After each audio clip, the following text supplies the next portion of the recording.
کبھی کسی بندے کو اتنا تنگ نہ کرنا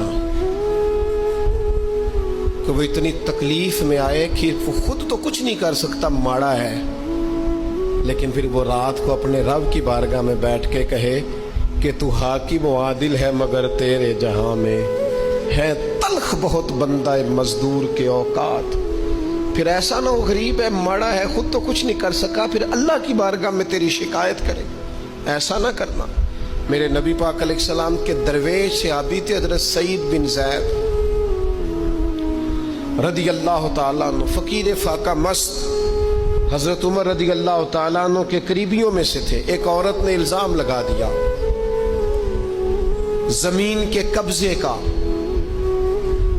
میں کیسے آپ سے کہوں کہ جب لوگ کسی ایسے شخص پر جس نے زندگی ساری دیانتداری سے گزاری ہو، لوگ الزام لگاتے ہیں نا، تو یہ بھی نہیں سوچتے ہم بات کس کے بارے میں کر رہے ہیں، کھلی ہوئی زبان ہوتی ہے، جو مرضی کہہ دیتے ہیں۔ حضرت سعید بن زید پر الزام لگا دیا، اتنا بڑا آدمی، محبوب کا صحابی، اور عورت نے الزام لگا دیا۔ اور جب اللہ والے بد دعا دیتے نہیں، لیکن جب کوئی تکلیف اتنی دے، کلیجہ پھٹ جائے، پھر بندہ کیا کرے؟ وہی بات کہ اب وہ کچھ کہہ نہیں سکتے تھے، ایک عورت پر کس طرح کوئی بات ہو سکتی تھی؟ دونوں ہاتھ اللہ کی بارگاہ میں اٹھائے، یہ صحیح حدیث میں موجود ہے۔ دونوں ہاتھ اللہ کے حضور اٹھا کے عرض کرنے لگے، مالک اگر یہ عورت جھوٹی ہے نا تو پھر اسے اندھا کر دے اور اس کی قبر اس کے گھر میں بنا دے۔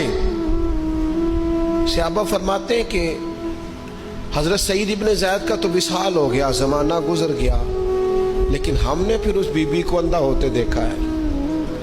پھر اس کے گھر میں کنواں تھا اور ہم نے اسے اپنے ہی گھر کے کنویں میں گر کے مرتے ہوئے بھی دیکھا ہے۔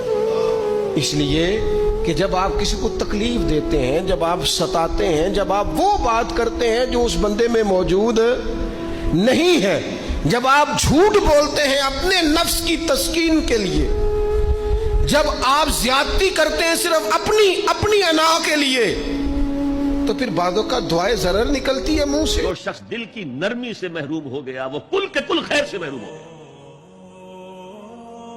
کسی کو دکھ میں دیکھو اور اس پوزیشن میں ہو کہ تم اس کا کوئی مناوع کر سکو اور نہ کرو، پھر تم چاہے مفسر ہو، محدث ہو، نیک نہیں ہو۔ تم عابد ہو سکتے ہو، زاہد ہو سکتے ہو، مفسر ہو سکتے ہو، محدث، نیک نہیں ہو سکتے۔